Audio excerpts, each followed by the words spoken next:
القصة ديت قصة هتاخدك في مود تاني او هتاخدك في عالم تاني. وعشان تحس بالقصة اكتر خش الأوضة، طفي النور، كوباية القهوة في ريحك او كوباية الشاي، وعيش القصة معايا كده. قصتنا النهاردة تبتدي من الأرياف، والعنوان القصة بيقول بتاع اللبن اللي هو بيشتري اللبن تعبني قوي في الزريبة ديت اللي هي الحظيرة بتاعت المواشي. بطلة القصة بتاعتنا النهاردة أم شنودة، والشخص اللي بيشتري اللبن كل يوم الصبح اسمه بيتر. والقصة بتاعتنا النهاردة بتقول إن بيتر بيروح يشتري من أم شنودة كل يوم لبن. مش أم شنودة لوحدها، كتير في البلد اللي هو البلد اللي هو ماسكها بيروح يشتري اللبن كل يوم الصبح الساعة 6. طبعا هي بتقعد تحت الجاموسة تحلب اللبن، واللبن ده هي بتبيعه. اخبط لايك دلوقتي، خلي اللايك يفرتك الفيديو ده. عايزين اللايك يوصل على الأقل خالص، مش هقول أرقام بس انت وزوقك بقى. تمام. طيب نرجع لقصتنا. أم شنودة بتحكيني، مع العلم يا جماعة أم شنودة ديت على قدر من الجمال، لأن أنا كلمتها فيس تو فيس، لأن كنت بكلمها بقالي فترة على الفيسبوك. وطبعا طلبت مني ان انا اكلمها صوت وصورة، كلمتها صوت وصورة. فلقيت ام شنودة ديت شابة صغيرة، يعني على قدر من الجمال، حاجة كده راقية، عايشة في عيشة بندر. فحبها شخص واتجوزها وعاشهم في الأرياف. في القدر بقى ان ده كان تاجر مواشي، يعني اللي الشخص اللي اتجوزته ده تاجر مواشي، يعني عنده حظيرة وعنده بهايم وعنده أراضي وكده. طبعا محدش بيشتغل في الحاجات ديت الا الاهل البيت. ام شنودة جيت قعدت سنة 2 3 4 تكلمت على الوضع، بدأت تتودك وتنسى البندر وتعيش مع جوزها ده، وشافت العيشة وتمام زي الفل وعايشين زي الفل. فكان في شخص اسمه بيتر بيلم لبن كل يوم الصبح ويروح ويجي، يروح عند ديت يشتري لبن، ويروح عند ده يشتري لبن، ويروح عند ده يشتري لبن علشان يوديه المصنع يتصنع ويتعمل لبن. فكان أم شنودة عندها مواشي كتير جدا، فكانت بتبيع لبن. بتقولي إن بتر ده كان كل ما يجي بقاله فترة، كان الأول محترم جدا، فبدأ يجي الفترة الأخيرة كل ما يجي يبص لي نظرات من فوق لتحت كده. أنا مش عارفة هو بيبص لي ليه أصلا، أو إيه الفكرة اللي هو يبص لي النظرات دي. مرة في 2 في 3 فقلت له مالك يا بيتر، انت عمال تتكلم، يعني عمال تبص كده وتلقحت الكلام بقالك فترة، انت في حاجة مضايقاك؟ انا عارفة هو توجيه بيتر ايه وبيتر عايز ايه. قلت له انت في حاجة إيه؟ يعني انت حاجة عايز تقول حاجة، عايز تتكلم في حاجة، قول بس اللي عندك كده وهات اللي عندك واحنا نتفاهم. هو قال لا والله ما فيش حاجة. لا والله ايه، هو اصلا ما فيش ولا والله، بس يعني انا بقول تلقائيا من عندي كده.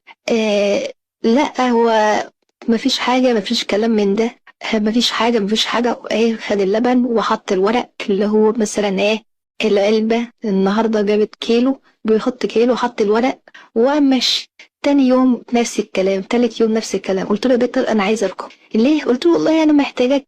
ايه يا جدعان، خلوني بس اقول والله وبالله كلام من ده، انا الامر عليا ما، يعني في تلقية القصة خليك عايش مدى القصة. فطبعا انا خدت رقم بيتر بصراحة، يعني كلمته لقيته إنسان ناعم في الكلام كده وبتاع، فقعدت أتكلم معاه. هو أتكلم وأقول له أنت كل ما تيجي تبص لي والحكاية والرواية. قال لي بصراحة أنا هقول لي الكلام في التليفون ولو في وشك مش هقدر أقوله. قلت له قول. قال لي أنا لما باجي بحس بإحساس تاني تجاهك ومعجب بيكي جدا جدا جدا جدا.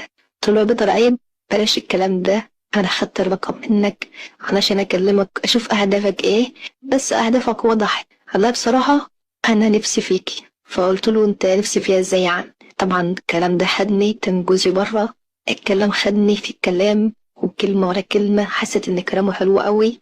قفلنا التليفون. جه تاني يوم كنت أنا ببقى بعيد عنه بقى، وهو مثلا بديله اللبن وكده بكون بعيد عنه. المرة دي بقى قربت منه خالص فاديله اللبن، قام ماسك ايديا كده وقلت له عيب يا بيتر، ما فيش حد او كلام من. كنت انا بقوم بدري الساعه 6 وما كانش، كان البيت كله نايم، يا اما ما كانش حد في المهم، ما بقاش حد معايا في الحظيره نهائي، وانا وبيتر لوحدي. قلت له ابي يا بيتر كده بلاش الكلام ده، وهو كده عيب وغلط والحكايه والروايه. حتى مكالمه التليفون امبارح انا مسحت رقمك اصلا ورميت لك حظر. قال لا صدقني زعلت لما رنيت عليك ورحتك عامله لي حظر.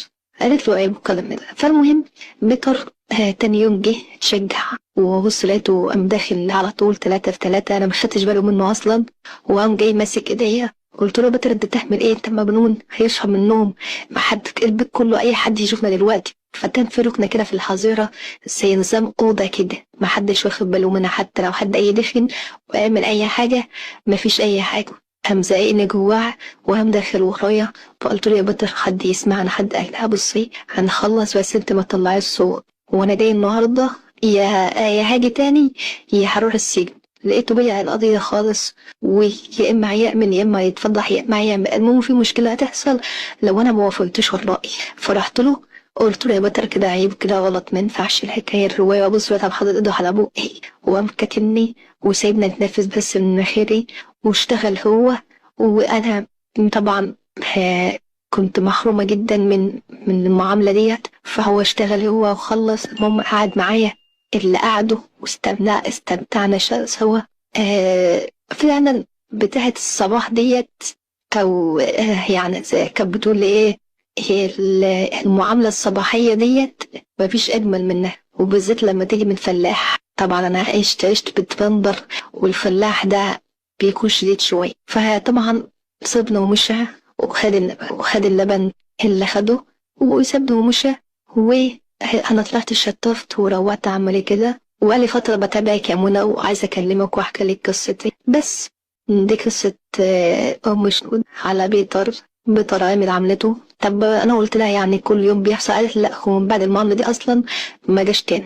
انا كلمت جوزي وقلت له ان هو الشخص ده ما عادش يجي هنا تاني، عشان خاطر يعني ما قلتلوش ان هو عامل كذا، انا قلت له ان هو بيبخس في اللبن بتاعه وبيبخس في السعر وسعره رخيص، هنشوف واحد تاني. كلمت واحد تاني يجي وكلمني وعايشين زي الفل ومفيش اي حاجه حصلت، كأنه مفيش اي حاجه. حبيت اكلمك بس بصراحه لما كنت بتكلم معاها وما زال لسه بتكلم معاها، وقصتها مطروحه دلوقتي وهي هتشوفها وهتكلمني، لان دي جميله جدا. انا اصلا يعني انا ارتحت لها، وقلت لها ان انت تبقى صاحبتي على طول. فبس السلام عليكم، لا تنسوا الاعجاب بالفيديو والاشتراك في القناة تشجيعا لنا لنستمر بنشر المزيد إن شاء الله.